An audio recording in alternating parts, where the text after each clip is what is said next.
showed up in several of the Ceramic Monthly magazines, but nobody could recognize me because they couldn't see my ponytail.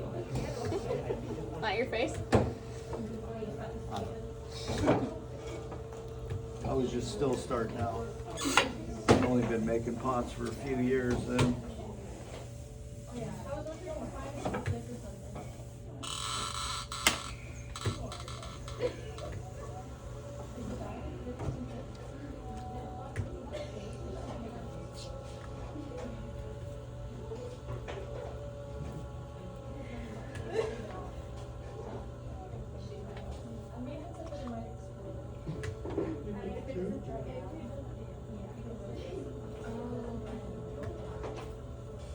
So, because I went over at the bottom, it's thicker in the middle, so it has a little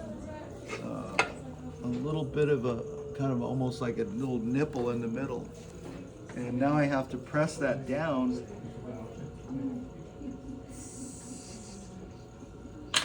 and bring that over a little bit so that it evens it out, because I don't want any difference as far as the thickness goes.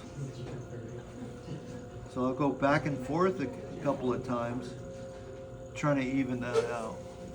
So if you look in there, it's much more even now than it was. Okay.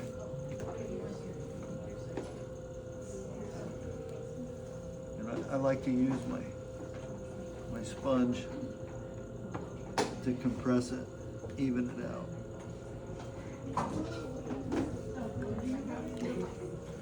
Okay, now I have a little bit of a cave that I created underneath this rim, which this is kind of like a donut right here.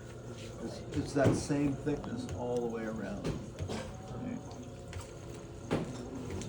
So I can go down here in the corner at the bottom and start pushing in toward the middle, and slowly coming up with it, pushing in. Okay, and then I'm going to round this off and compress it a little bit. You can see that it's that same structure, the strongest physical structure that you can have, wide at the bottom and then narrower at the top.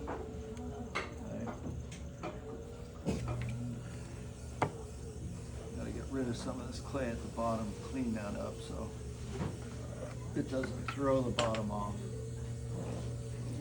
Have a nice clean surface to go against. And then try to keep your hands clean as you're working. That helps a bunch. Okay. You don't want to leave a bunch of chunks of clay all over your piece as you're working. So right down in here, and you can see this little bit of a bump coming out. That's where my fingers are now on the inside.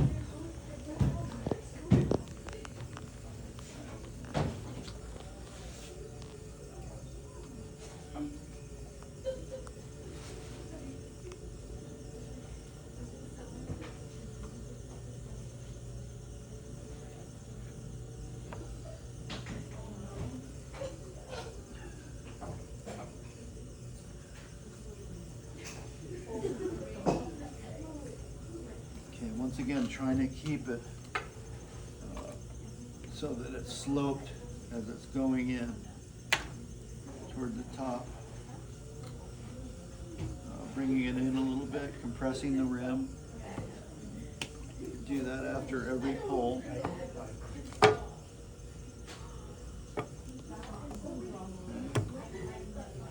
Go back down in there.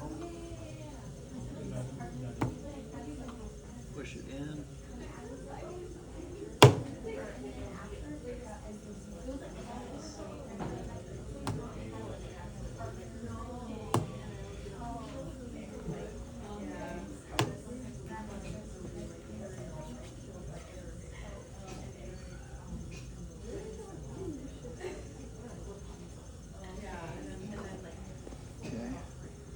starts to flare out a little bit, so kind of bring it in. Compress the rib, and then even collar it a little bit. And that thickens it up right there at the top. So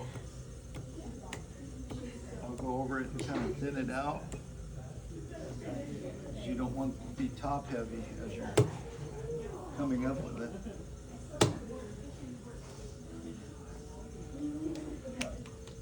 Okay.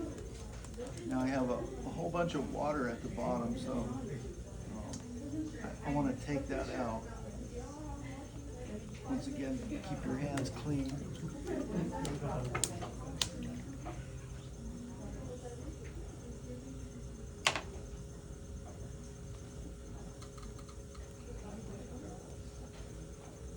Okay. I have that water on my sponge. Notice I'm not adding a bunch of water anymore to the clay.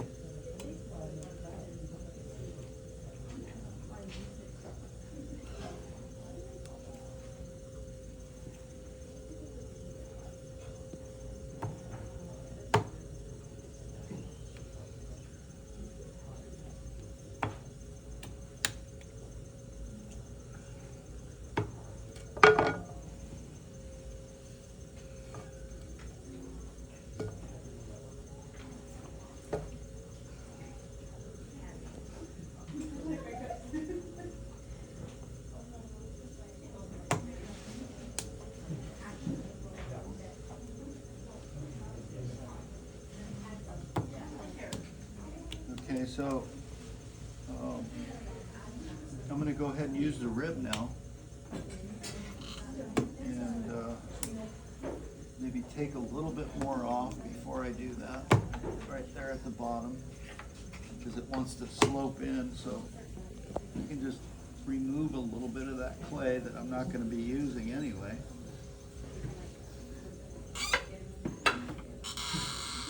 Just wants to throw you off if it's off center, so it's good to keep that area pretty clean right down there.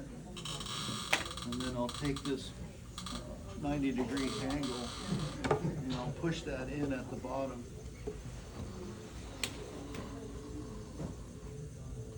And then I can actually come up with it a little bit more. So I get extra pull, and then I'm also compressing the outside of the clay and removing quite a bit of it with the rib. So it's become thinner as I am working, and now it's pretty dry. Okay. So once again, this wants to flare out. I'm going to collar it in a little bit. Okay, so we have a pretty straight cylinder, and I just kind of want to use my ribs from now on, and not really anything else to do the forming of at least of the base. Okay, now I can probably push this in a little bit more and compress the wall, kind of cleaning up any big lines or anything right there, making it real smooth so that when I go to shape it, I have a nice smooth shape.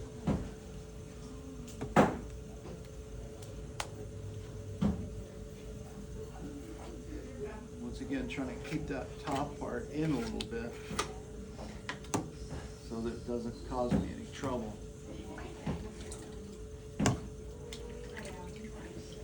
rid of any of that extra clay on your hand.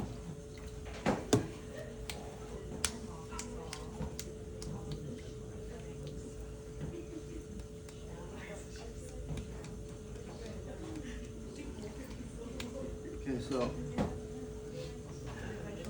I like to take the rounded rib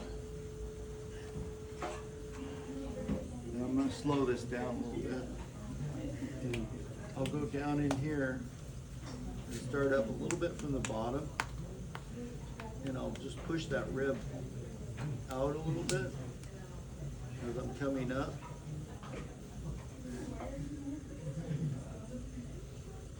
Okay, starting to form the shape of the piece. Hello.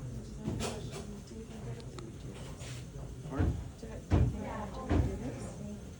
Does it what? Do you think I have to redo it?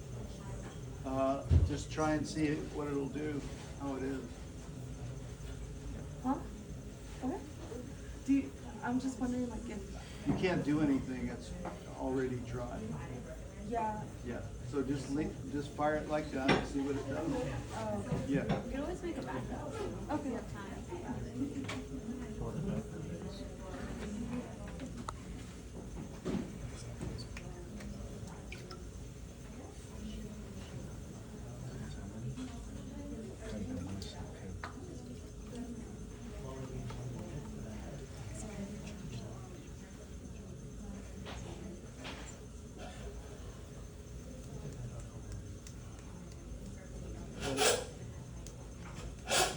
So I like these metal ribs because you can bend them when you're shaping. Okay?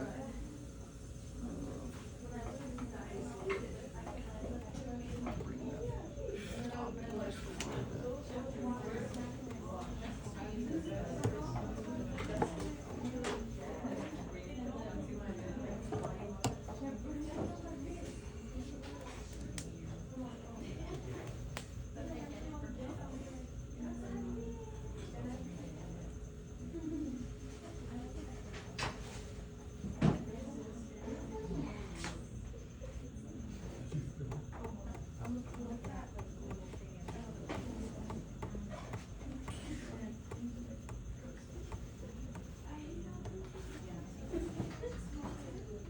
So I'm trying to bring that in a little bit so I can kind of flare out the top, and it'll have the shoulders and a neck going in.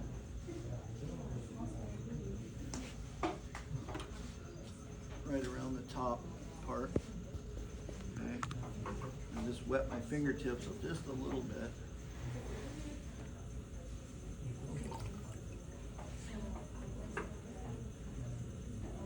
And then kind of coming out, collar in a little bit right in here, make it a little narrower. Okay. And then I wish I would have had a little bit more clay, I think. Still bring it in a little bit more to show the flare of the rim.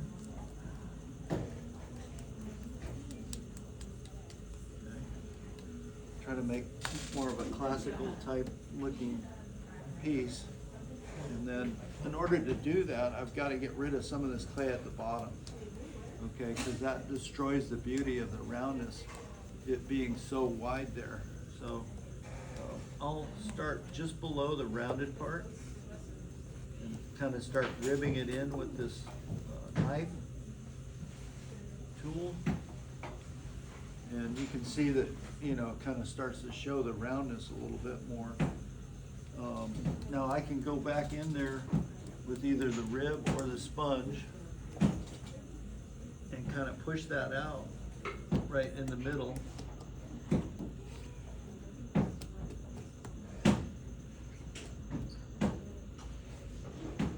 Kind of accentuating it a little bit more. Okay. And then I threw that off a little bit, so I'm just gonna touch it, steady it a little. Okay. And then once again, working on the bottom. And this should be really one of the last things you do is working on the bottom. Okay. And I'll use that knife to trim off some of that in order to make it a little bit narrower, to kind of match the neck a little bit. Okay. That'll create a little bit more balance in the piece. Might save some of this.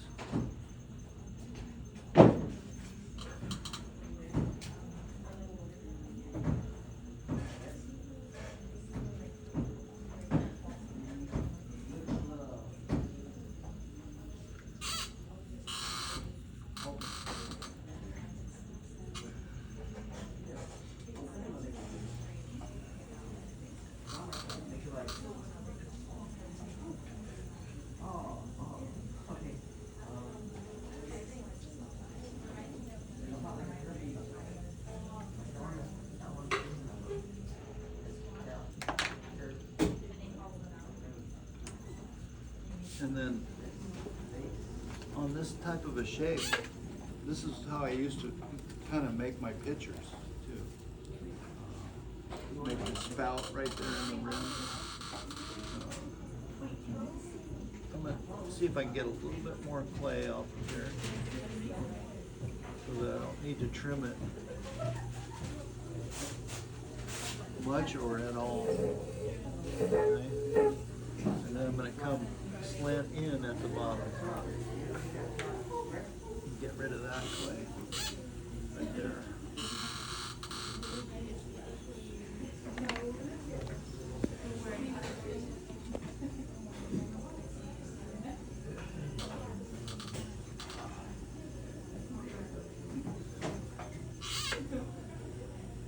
Okay, and you can see I could have been done with this like a couple minutes ago, but I keep kind of obsessing on it to try to make it better. Okay, so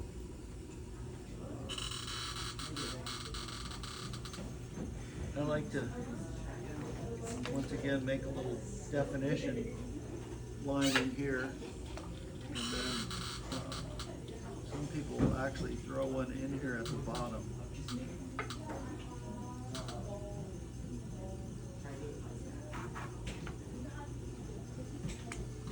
Kind of the glaze cut idea. But you can see that this stuff, you know, takes all this extra time to detail it after you've thrown it. It's your choice whether you want to, you know, really, you know, detail it out afterwards. It's your choice to trim it. If it's too thick, you better do it, especially if it's porcelain or B-mix. You want it to be thin. And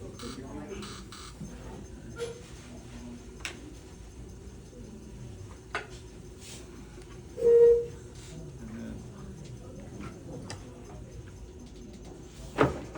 see if I can clean that up a little bit.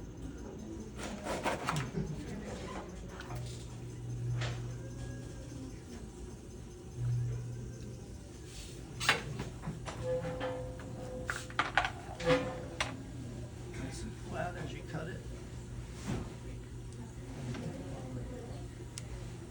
That's a typical, what I think of as a vase. Nice job. Yay! Okay, we're done.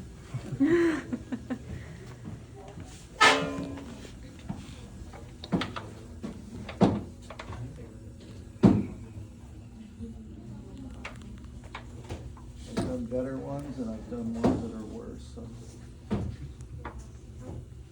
And this is B-mix? it doesn't really mean a lot. What's that? This is B-mix? Yeah, that's B-mix. Would you say this is like 8 inches?